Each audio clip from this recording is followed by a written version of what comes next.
Good evening and welcome to the second half of our show starting today at 5 o'clock. We just had Supervisor John Saragosa on with us, and he shared his vision for the city of Oxnard if elected the city mayor.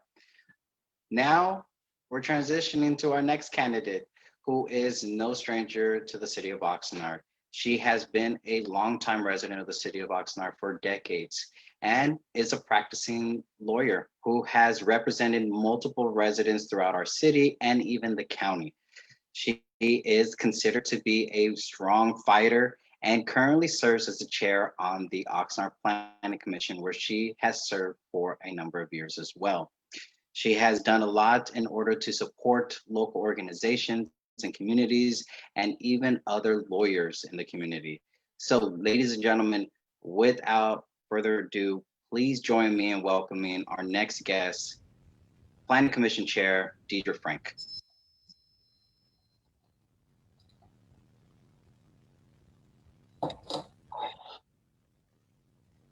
You've stopped my camera. I am so sorry about that. That's all right. Let's try that again. There. It says you've stopped it. Can you see me now? I can see you. I apologize for that. Once again, thank you and welcome to the show. So you have done something that a lot of people haven't done, and that is serve on the Oxnard Planning Commission, and you're the only female that's on there. And as far as I can look back on, have only been on there. How do you do that where there are 7 members on the Planning Commission and you're the only woman on there? Yeah. Well, when I first started, we had women on the Planning Commission. I served with Irene Pinkard. I think Carmen was on the Planning Commission as well.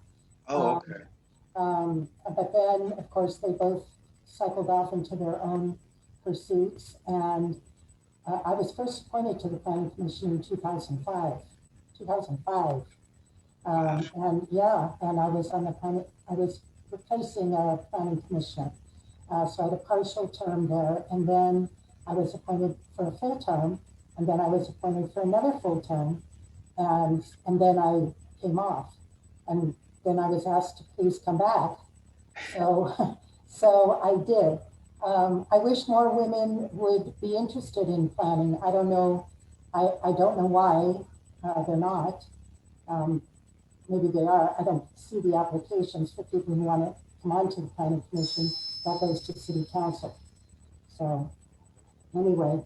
I can honestly say that I have learned a lot from you for my time being on the commission. So thank you for that. You are, you're ultimately the ranking member on that commission that has knowledge of every project that we have come before us.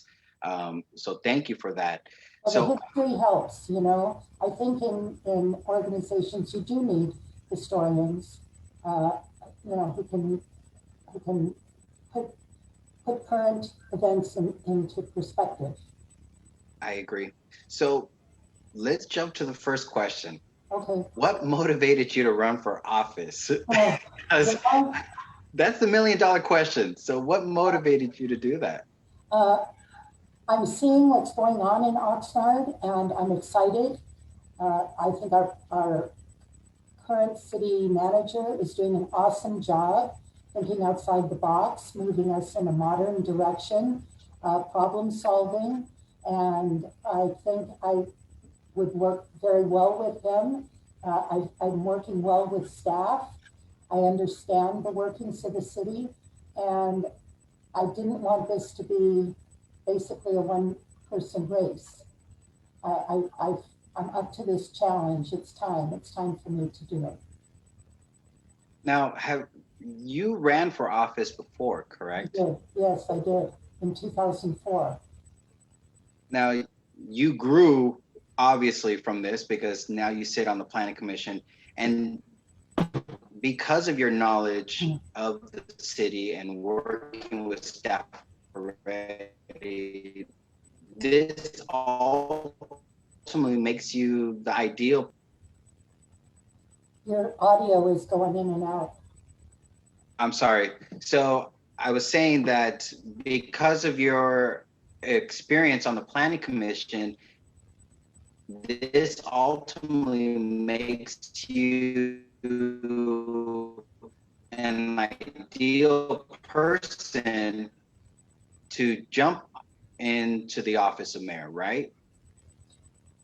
Honestly, I didn't understand the last part of your question because your audio is going in and out. It's sort of in slow motion, but I think I understand. Does this seem to be the natural progression from planning commission to city council? Is that what you're asking? Yeah, I'll give you a thumbs up for that. Yeah, nod if the answer is yes. We can do this, Daniel. We can. It could happen. And I apologize. I don't know what's going on with the audio, but I do apologize to you about that. Yes, it is a natural progression. You get a real heightened awareness of people who are working for our city, in our city, coming to our city who think they understand Oxnard. Um, and so Planning Commission is the first protection that our citizenry has for people who want to come in and take advantage of us. Now, and I hope you can hear everything that I'm saying right now. It's good. You would ultimately be the second female to actually hold the mayor's seat. Right. How does that make you feel that you could potentially be the second out of our city's history of over 100 years, that you would be the second person, female, to hold that seat? I feel very proud. Right. So, because you've been involved with our city for such a long time, what are your top three priorities for the city? I know there could be hundreds, but I just want to narrow down to the top three that you believe that should be a priority going into this office. Okay. So, our finances in Oxnard are finally starting to get straightened out. This city manager has brought in financial teams, auditors, new financial director, who have dug through records going back to 2005, 2006, 7, 8, trying to do audits, trying to find out what happened to our accounts. They're finally able to have some semblance of order. So with that, our bond ratings, our credit ratings have improved, which is very significant if we're going to have to bond certain projects. So I would say we need to continue with our fiscal responsibility and our housekeeping. And that being said, we need to have some money in our housekeeping account. So the Measure E is a top priority for me. You know, I am the chair of the Measure O Oversight Committee as well. So I understand how the general fund disbursements take place, but Measure O unfortunately hasn't been able to serve the purposes that I think people voted for, because we've had to be the rainy day fund pretty much. So I think getting our house in order, maintaining the house in order, and then getting Measure E through is critical. Which brings me also to future revenues. We're developing in this city. We're building, as you know, some very significant projects are coming down the pipeline that people should be aware of, and that's going to create thousands of jobs.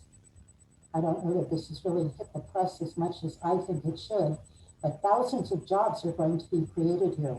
And from my understanding, they're good level jobs. Education enhances jobs, the level of jobs that we want. our people to be moving into.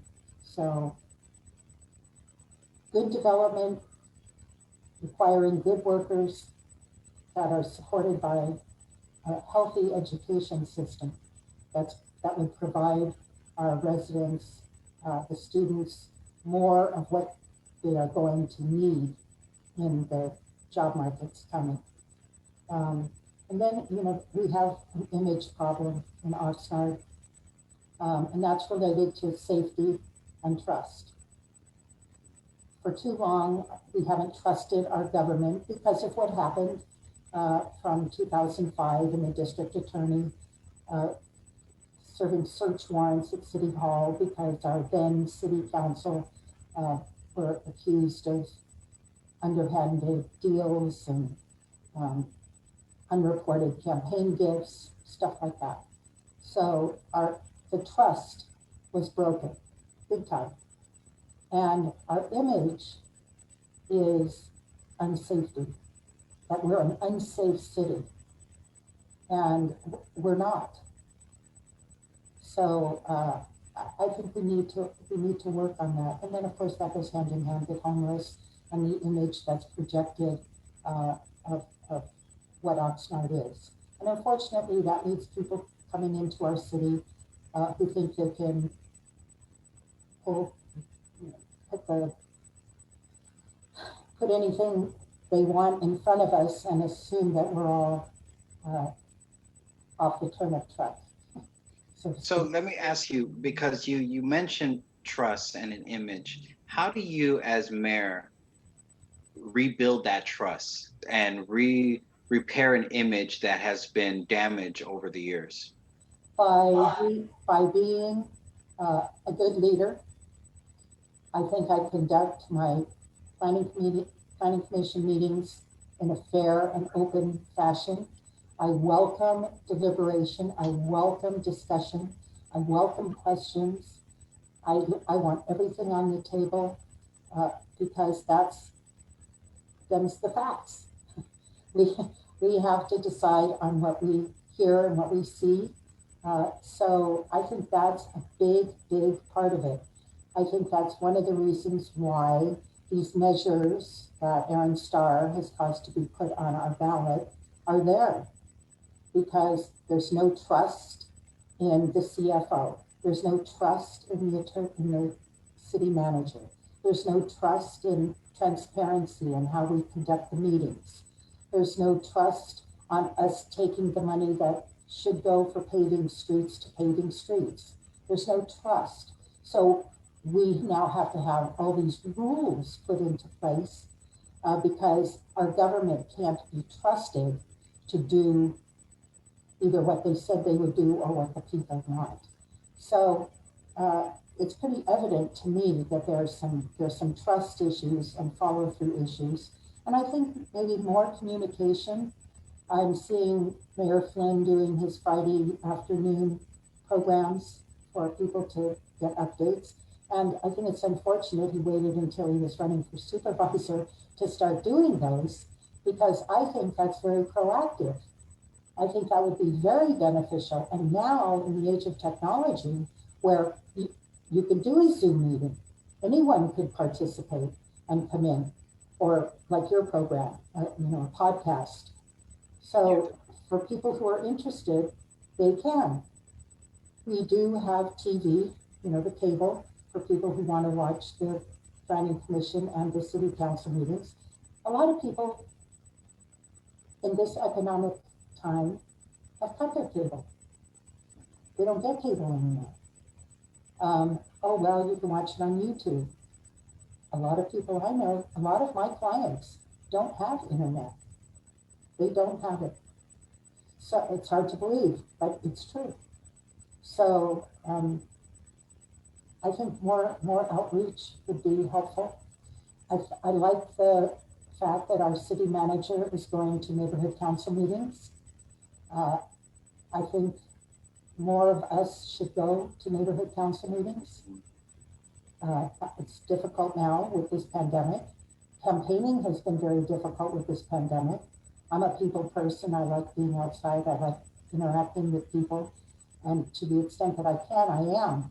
But it's a different ballgame here. Of course. So let me ask you, because you talked about um, the measures. You know, Yes. this measure ballot, there is Mm. five different measures. Yes. One is put on by the city, and four is put on by a resident, Mr. Starr. One of those kind of directly relates to you as a planning commissioner, and that's expediting the permitting, which is Measure F. What is your position? I am absolutely opposed to this, and it has nothing to do with the self-permitting, uh, because that's not my point in my opposition. What this is going to do is create an entirely new bureaucracy. The people who are applying for these permits are to get city training. Okay, so we're going to have, Oxnard's going to start a training program before people can even participate in this expedited permit process. So we're going to have training. We're going to have people who are looking to build buildings as opposed to, for example, I just changed out my electrical panel. I didn't have any problem with the permit. I didn't have any problem at all. But apparently some people are having some problems. I don't know whether what we're hearing is exaggerated or not, but all I can tell you is there's a lot of construction on my street.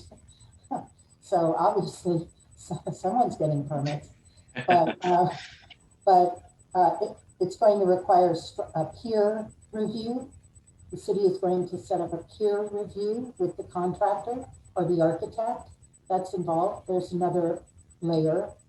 And it is an optional program. So some people can participate and others won't, but you better be ready just in case. So you either have it or you don't have it. And there are going to be audits. I don't know exactly what's to be included in the audits, but there's another level of review. So while the permit may come faster, the process is onerous for the city. And for someone who is to protect the city and work for the residents of the city, this seems more of a burden to me than the burden of getting a permit. I do think that the website for permit getting needs a lot of work. There's also, by the way, on that measure, a verification process to verify contractors to participate in this optional program. So there's just another level. So to me, this is not helping. This is not helping. Yeah, it sounds like it's going to be even longer delays than what residents and businesses are complaining about, which is very unfortunate. So I want to jump back to one of your priorities, and one of your priorities you talked about economics. Now, you've been on the planning commission for some time. You have the revitalization of downtown Oxnard has come up a few times. What efforts would you do to continue trying to revitalize downtown, but also keep it really similar to what the charrette brought out? Right. So let's talk about downtown. Downtown was on its way up. We put in the parking structure, we built the movie theater, we built the development around the theater, we enhanced the landscaping, we put the banners up, we put in the angled parking, all of these things. And it was destroyed. It was destroyed by the collection. Okay? That's what happened. No one cared about downtown at that time. It took the people, the merchants of downtown, to sue, file a lawsuit because money went to the collection. There was a settlement fund that was paid $6 million to be used exclusively for downtown. A lot of it, I think up to $2 million, has already been spent. and I don't really see anything. A lot of meetings, a lot of committees, a lot of ideas, but do you see anything? No. Do I see any walkable areas? No. Do I see any smart parking? No. You put parking meters, you put a movie theater and you put restaurants, but you better get back to your parking meter in 2 hours. The movie is 2 hours. The parking structure is underutilized. What a waste. What a waste. Turn it into something else. Take it down. That was a sweetheart deal. That was a sweetheart deal. So we need more art. We need more culture. We definitely need cafes, sidewalk bistros, street entertainment, street vendors. Liven it up. Make it fun. Make it fun. You gotta make it safe. You gotta make it safe. So you're gonna have to spend some money and get that homeless situation taken care of. No one's gonna take care of it. We have to help. We have to help the best way that we can and make them safe too.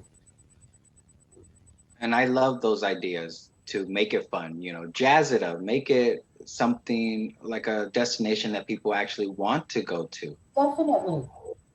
So I love that. I think that's awesome. Which brings me to another item. Actually, I'm not going to touch that item only because I don't want to get us in trouble if it comes back to us on the Planning Commission. So I'm going to skip that question. What was the topic? Fisherman's Wharf. Oh, to the extent I can talk a little bit about it without anything, Okay. Because what will come back to us will not be the same thing. Okay, so I'll let your judgment go with that. So a Fisherman's Wharf, how do you ultimately propose to work with the county and the community to try to see a redevelopment in that area? Okay, well, let's start with, that the city and the county had a contract that controlled the dealings with Fisherman's Wharf. And that contract expired. And hello, no one knew it expired. And so we have actually no working contract with the county at this time. Wouldn't that be a prudent thing?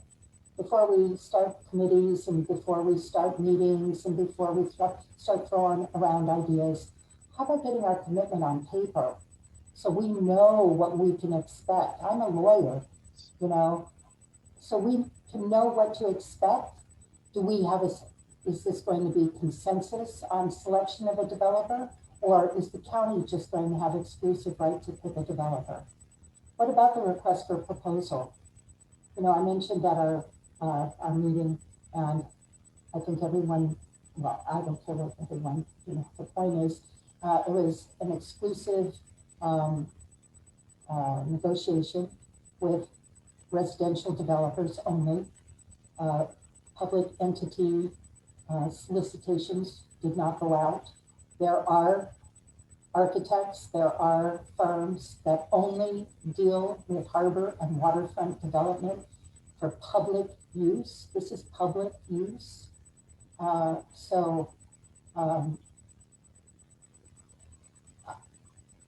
think the county and the city need to understand that this is a lot more than shaking hands and trying to figure it out. We need to sit down and make a contract first before we make any commitments. Sounds good. Now, let me ask you, because another measure on the ballot is Measure N, which directly affects Measure O. And you sit as the chair of the Measure O Oversight Committee. How do you feel that potentially Measure N could cut off Measure O before the agreed upon date that the voters actually voted for? It sunsets 2029. And it's appropriately given the Measure N nightmare. It's Measure N for the nightmare measure. Because every cent in Measure O, and I don't think there will be even enough in Measure O to accomplish the paving goals that Mr. Starr put in this initiative. So you can't win. You can't win. His purpose is to cut off Measure O. Okay, so, and why, I don't know, but the streets are getting paved, not to the extent that we would all like, but they are. We did fund some items that the city had to have, a roof or a fire station. They had to have it. It was falling down inside the building. The fire truck, and let me talk a little bit about the fire truck and why we need to continue with Measure O. Because the fire truck is purchased and we make payments. We make payments. So that's being paid for out of Measure O monies. If we don't have any money coming in, meaning Measure E doesn't pass and this nightmare measure passes, we're all going to be paying for that fire truck. So there are long-term financial commitments that are involved here. It also has to do with, again, our credit rating and being able to bond. You know, the seawalls in Mandalay Bay are falling apart. That's going to be $100 million to the city to fix. And that's going to rely on securing bonds, with the residents trying to make a commitment to bring up the other $100 million, because the whole deal is going to be about $200 million. Now, in your day profession, you're a lawyer. Yes. Measure L and Measure M, I feel kind of relates to you in the sense that, well, let me just start with one. Measure M. You chair the Oxnard Planning Commission, and you have done over a number of years being a member. And Measure M talks about city meetings and ultimately changing the rules. You can't have a meeting before 5 p.m. Staff has to video record and then present. The public can't be cut off. They have to have all these opportunities to speak, which they technically do now. How do you feel about Measure M and ultimately saying that the city is cutting off the public? And one comment that Mr. Starr made during last night's forum against the city manager was the city can say, you don't get to talk, I don't want to hear you because you spoke during committees. This is now a regular council meeting. What are your thoughts about that? What do you say to somebody that thinks that the city is cutting off the public? I watch the city council meetings, and I also, when I have time, turn on the committee meetings because they're recorded, and on my cable channel 10, that's like my default station. So I go there just to, oh, look, Transportation Committee is meeting. Oh, let me hear what they're talking about today. First of all, I hardly ever, and then I watch the city council meeting. I have never, ever seen, maybe I missed it, the city refuse the right to speak to someone who spoke at a committee meeting. I have never seen that at all, ever, period. Maybe there's 1, 2, 5. I've never seen it. So I think that's hocus. Yeah, I agree with you. I've never seen it. And you know, I used to attend council meetings religiously. Right. And I still watch them now, and I have never seen the council deny somebody an opportunity to speak. Right, and you know, the thing about it is that the CAGs are not included. The citizen advisory groups are not included in that measure. So we could still have our planning commission meeting at 6 o'clock. Yeah. The last measure that we haven't touched on is Measure L, which is increasing the city treasurer's powers. which ultimately takes the CFO, which is a chief financial officer, that's an appointed position that's hired by the city manager, and merges it with the city treasurer, which is an elected position. What are your thoughts about that? This is such a mistake. This is such a mistake. This is such a mistake. This one should have been Measure M for mistake. Um, but this is the voters electing the CFO, the Chief Financial Officer. You know, a lot of times when we work with the city, we start falling into these acronyms and people are confused. They don't know what we're talking about. So let's be clear. The Chief Financial Officer, CFO, is going to be an elected position. I'm sorry, this is a professional job. This calls for a professional. This is why you have a general city government. We're a general city, not a charter city. And so we run on a city manager platform where the city manager is our CEO and calls the shots when it comes to hiring and firing of the administrative staff that serves the city. That's the person to vet the position, not the treasurer, not the treasurer. I'm really sorry that this treasurer is so unhappy or feels maybe not unhappy, but seems unsatisfied with the response he's receiving at City Hall. And that's unfortunate. But the CFO is too important a position to be an elected position, period. I don't see any checks and balances here. And you're merging these positions. Whoever, if this passes, whoever gets it's going to have to be a workhorse. And this is going to cause, they're going to need more staffing for sure. And imagine what the salary base is going to be for someone like that. Yeah. I might even run. I have no experience in financing, but I can only imagine the salary. So sign me up. This is just this is just bad. This is just bad. Yeah. I want to take it back to Measure E. I know you mentioned during your priorities that you believe that Measure E needs to be passed. Definitely. And you gave some reasons as to why Measure N shouldn't pass, because it pays more for services and equipment throughout our city, and that losing Measure O and not passing Measure E ultimately puts a huge burden on the general fund. Yeah. Say to residents that say, look, we already paying enough and we're not getting anything back from it. Why do I need to support Measure E? It's a penny and a half on every dollar.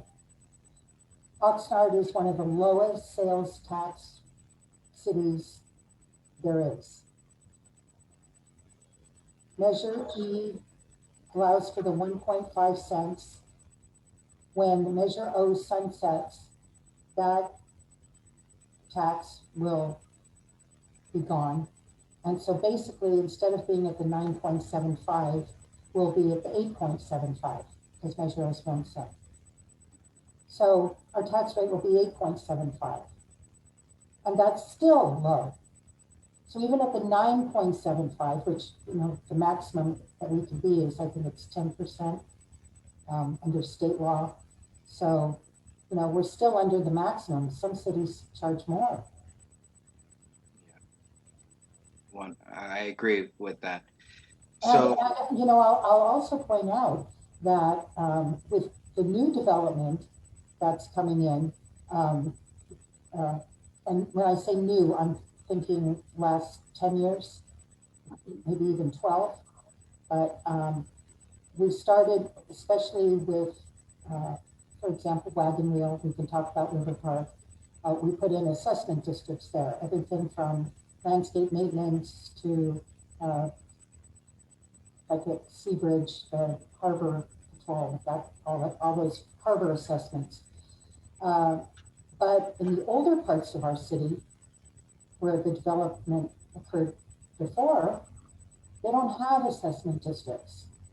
They don't have funds at their disposal. They don't have those funds available to trim their trees, fix their parks, clean the walkways, clean up the alleys, and they're horrible. But they don't have that in place. So those services for that, those developments that are older and without assessment districts are going to have to come from the general fund. You know, people look and they go, oh, look at North Oxnard, it's beautiful, it's clean, they have all their landscaping is trimmed, everything is cleaned up. Well, that's because they're in assessment districts or HOAs, things of that nature. So Oxnard needs to step up to the plate in providing those services where they're desperately needed. That's tax money. I appreciate you sharing that information because there are a lot of people that believe that Oxnard's only focusing on North Oxnard. But as you mentioned, it's because they have assessment districts. So they pay a little bit extra. If I remember correctly, it's actually a contracted out service. So it's another company that actually goes and does all the trimming and stuff. And South Oxnard being old neighborhoods, they are general fund. Let me ask you, as mayor, if Measure E doesn't pass and if Measure O sunsets before its time, as mayor, how do you plan on leading our city through what I honestly will believe as one of the most difficult times in our city's history if we can't get Measure E and if Measure O ultimately fails and gets sunset before its time? As mayor, how would you lead our city through that? Well, you know, I have to follow the guidance of our city manager for sure. And from what I'm learning from that is we would be cutting rank and file on safety officers. Libraries are at risk. You can forget about tree trimming and painting. Forget about it. You can forget about any extra services. You're looking at potentially using animal control, animal contribution to the shelters. Any new creative project that people might want to enjoy, forget about it. It's like, don't even ask, because it's not going to happen. It's that serious. It's that serious. A senior center, I'll tell you, talk about the people who have worked for a project. You know, they've got the plan, they've got the design, they've got the location, they're raising money, they're trying. Measure O funded part, a little bit, whatever we could throw their way, could do a whole lot more and get that off the ground. That could be built in a year and a half if they only had the funding. So it's going to be very difficult then. Yeah. And, you know, I know over the past few years, we have had to cut positions. And when I mean cut positions, I mean eliminate them completely from the roles of actually being a position. Right. It was a position that was vacant and then it was just completely removed. We saw that. We're short one assistant city attorney. That's meaningful, not just because I'm an attorney, but because of the level of legal involvement the city gets into, because they have to. Yeah. The 11 police officers, you know, that they're just not funded. Yeah. Can't happen. Yeah. About the fire academy, that'll be gone. So, you know, we'll be without recruits. I want to ask you, because you talked about that the city lost not the city, but the residents lost trust in the city. And you talked about that you rebuilding that is reaching out to more of the community. And you made mention that the city manager attended neighborhood council meetings. Um, you as mayor, how do you build more community involvement on a higher level? Because it's one thing just to attend those neighborhood meetings, but you're not really meeting everybody. How do you build up that community involvement, get them to volunteer, get them to actually be engaged in our city and knowledgeable of what's going on? Again, it is outreach other than social media, going door to door, putting flyers, the neighborhood council flyers under people's door mats. That's how we used to get them before. Now everything is online. A lot of people, again, are not online. Yeah. So it's getting that base level of involvement. We have a program with the courts. Obviously, they're not doing it now, but where the children come to the courthouse on tours. And it's very effective. I met a couple and I've been there when they're coming through. And they want to know why the judge sits where he sits or she sits, and the clerk, and what's that guy in the uniform over there? Oh, he's a sheriff, what's that? And they learn all about what's there, and they understand the respect for the institution. Why don't we do that? Why don't we invite the people in? I don't know why we don't have events there. Is there a reason we can't? I mean, why couldn't we do a barbecue in the parking lot? I'm just saying, I don't know. This is No, I agree. I'd like to talk about with people. I'm sure some of the employees have an idea. I mean, I know there's outreach in our parks when they bring the vans and all the play equipment for special needs. And that's great outreach. They used to bring all the various departments to the different parks and set up booths so people could ask their questions or sign up for things. That was very helpful. I haven't seen that. That was called Satellite City Hall, remember? Mm-hmm. Satellite City Hall. I think that's a great idea, and I think that would be very much appreciated by the public if it came back. Yeah. So awesome. Maybe even the field office, in a different part of town. You need to pay your utility. I know you can pay your utility bill in different places, but if you have a question or someone has a computer that's linked to the city, they can look it up for you, or they could help you. Or we have that at the courthouse. Self-help. That's a great idea. Yeah. So we could probably get a volunteer. Actually, a lot of people have come up to me and they said, you know what, when you're mayor, I want to volunteer. Guy down the street from me, he's a water engineer.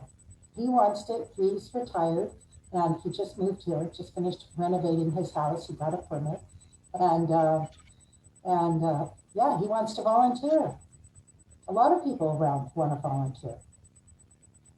And I think that's important that you mentioned that, because the level of volunteerism in this city is very, very high. It's just needing to find where to go to be able to carry that out. So I love the idea that having a satellite office or somewhere that residents can go, not just in downtown, but anywhere in the city, and be able to find out new opportunities to really give back to their community is ultimately what that is. Well, and the other thing that it's not a top 3 priority by any means, but the city website.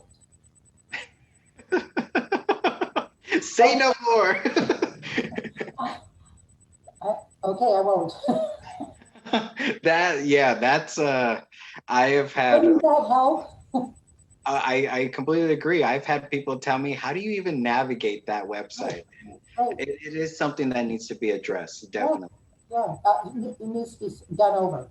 Yes. As a matter of fact, I get that Western or the journal, Western City Journal or something, and there are advertisements for companies that do municipality websites. That's all they do. That's all they do. Okay. So, how much would that cost? Yeah, It would save so much. it would definitely be something to look into. So, I know you got to get running soon Yes. because you got a very busy night. Um, this is your opportunity. Consider this your closing statement to share any additional information that you want to share with the public before we let you go. Okay. Ladies and gentlemen of the, no.